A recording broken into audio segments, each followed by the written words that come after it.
record. Shevi'is. No. Shevi'is, we have Aleph Dalet. If one was yielding a cake of pressed figs and two were not yielding, or two were yielding and one was not, one may only plow according to their requirements. If they are from 3 to 9, they are if they are from 3 to 9. If there are 10 or more than 10, then whether they yield or not, the entire Beit Shah may be plowed for their sake, as it is written, in plowing and in harvest you shall rest.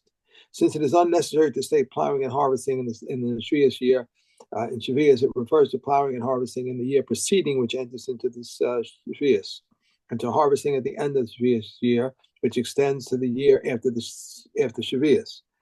Mishna says, just as plowing is optional, so is harvesting optional, which excludes the harvesting of the Omer. 3 trees which belong to 3 people combined, and one may plow the entire Beit Shah for their sake. And what space must be left between them? Rabbi Gamliel says, from oxen to pass through with their implements. And if 10 saplings are spread out over a Beit Shah, the entire Beit Shah may be planted for their sake until Rosh Hashanah.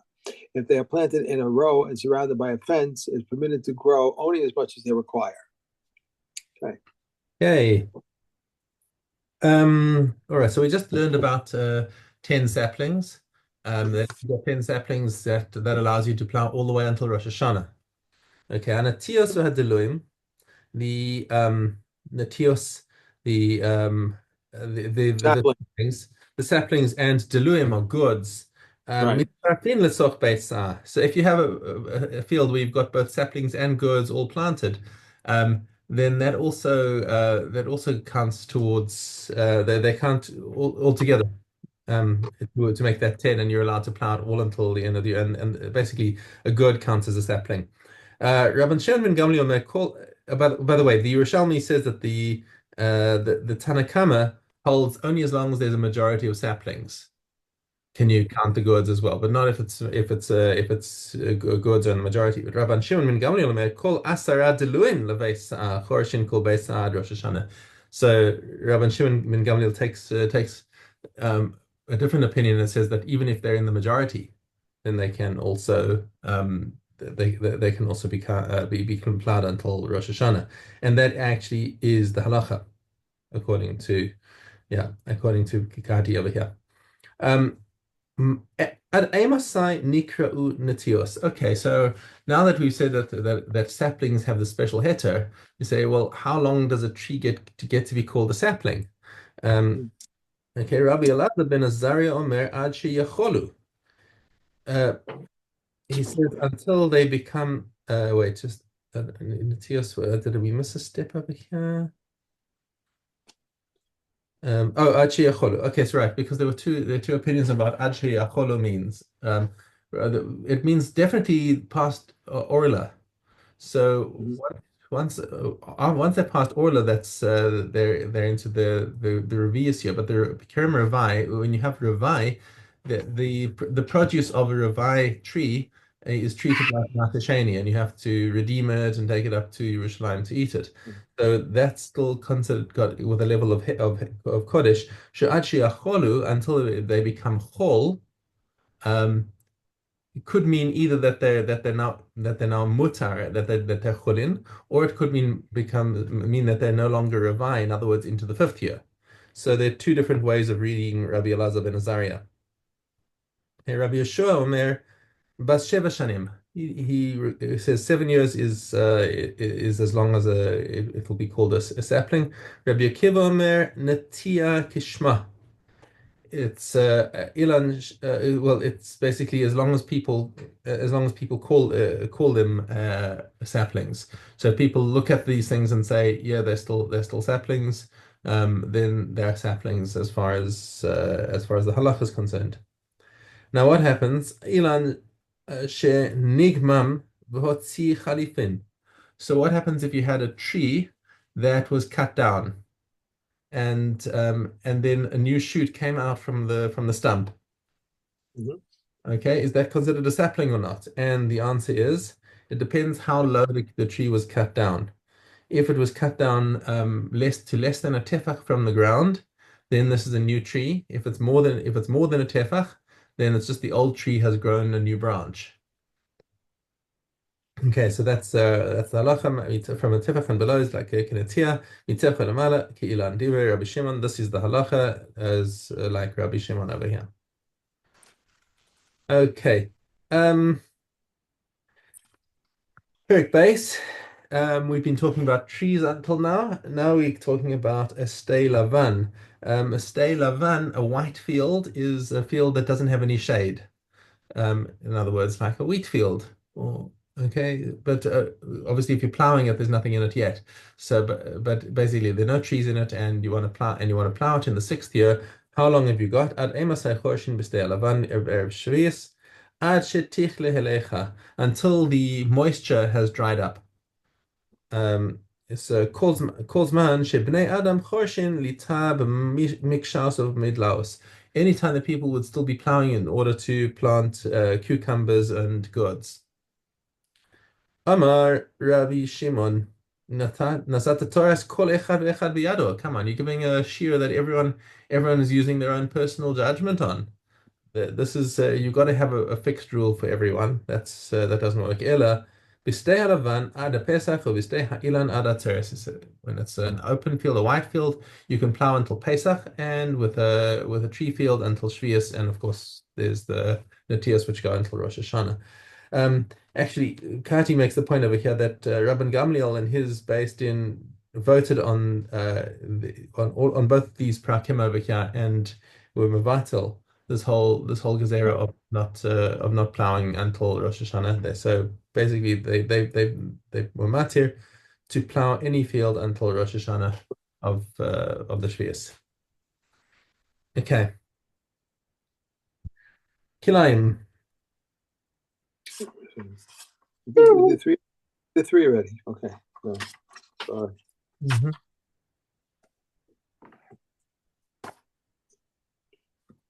Okay. Zion. If the wind blew vines over grain, he must completely make a fence. If a mishap befell him, it is permitted. If one's grain bent under a vine, so also vegetables. He turns it back and does not render forbidden. When does grain become forbidden? When it strikes root. And grapes, when they become as large as white beans. Grain which has become fully dried or grapes that have fully ripened are not rendered forbidden. A perforated plant pot renders forbidden in a vineyard, but one that is not perforated does not render forbidden. Reb Shimon, however, says both are lawful and both not rendered forbidden. If one carries a perforated pot through the vineyard, it is increased by 1/200 and is forbidden. Vineyard kalayim may neither be sown nor maintained, and it is forbidden to derive any benefit from it. Seed kalayim may neither be sown nor maintained, but is permitted to eat it, and of course to derive benefit from it. Any benefit that may be derived from kalayim and garments, and it is only forbidden to wear them. It is permitted to rear kalayim animals, and it is only forbidden to breed them. Animal kalayim may not be paired one with the other. Okay.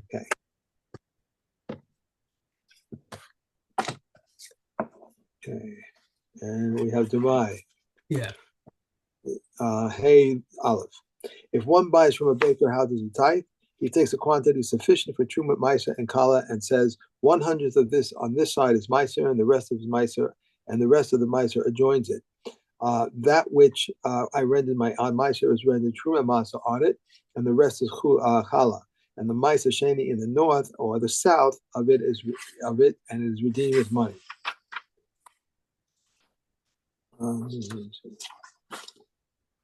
a mistake. Wait a second. We're stuck together. Okay. If one wishes to separate Truma and Truma Maisa jointly, he takes one part in 33 and 1/3 and says 1/100 of what is here on this side is Kulin, and the rest is Truma for the whole. And 1/100 Kulin that is here on this side is Meiser, and the rest adjoining it is Meiser, and that which I rendered Meiser is Truma's Meiser for it, and the rest is Chala. And Meiser Sheni in the north or the south of it, and it is redeemed with money. If one buys from a baker, he may separate tithe from the warm for the cold, and from the cold for the warm, even of several molds. So says Reb Meir. Reb Yehuda forbids, because I say yesterday's wheat was from one, and yesterday's is from another. Reb Shimon forbids in the case of Trumas Meiser, but permits in the case of Chut. Yeah. Yeah. Sorry, a second. Note. Okay. Okay. Machir. Okay. Hey, Vav. If someone beats on a hide and it was outside the water, it is included in the law of water is placed. If it was on the inside of the water, it is not included in the law of water is placed. If water is placed, Rabbi Yossi says even if it was inside the water, it is included in the law of water is placed, since its intention is that it should emerge together with the dirt. The water that comes up on a boat in the bilge or on the oars are not included in the water is placed. On the traps and various types of nets is not included in the order of water placed. But if he shook them and included in the order of water placed, it is water if water is placed. If someone transmits a boat to the Great Sea in order to strengthen it, it takes a nail out of it the rain to strengthen it, or he leaves a first brand in the rain in order to extinguish it. If this is included in the law of water is placed. Okay. And Ches also. Let's do Ches. Okay. The cover of stables and the mat of the bricks are not included in the order of water is placed, but if he shook them, they are included in the order of water is placed. Okay. All right, Kalim.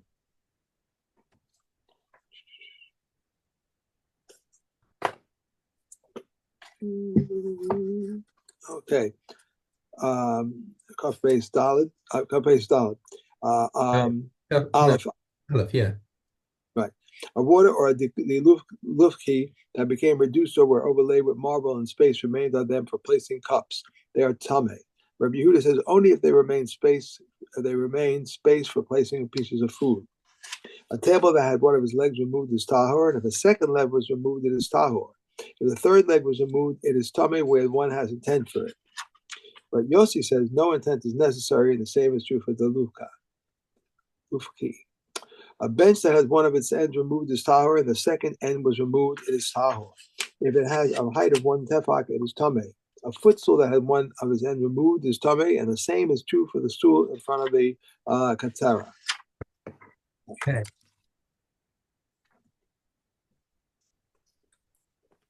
And here we go. Okay. Mako. Dalit. Whither are they exiled? To the cities of refuge, to the three which are beyond the Jordan, and the three which are in the land of Canaan. As it is said, you shall give 3 cities beyond the Jordan, and 3 cities shall you give in the land of Canaan. Until the 3 in the land of Israel were chosen, the 3 beyond the Jordan did not grant asylum. As it is said, they shall be for you 6 cities of refuge, until all 6 are there together, will grant asylum. And direct roads were prepared for them from one to the other. As it is said, thus shall prepare thee the way and divide the borders of the land into 3 parts.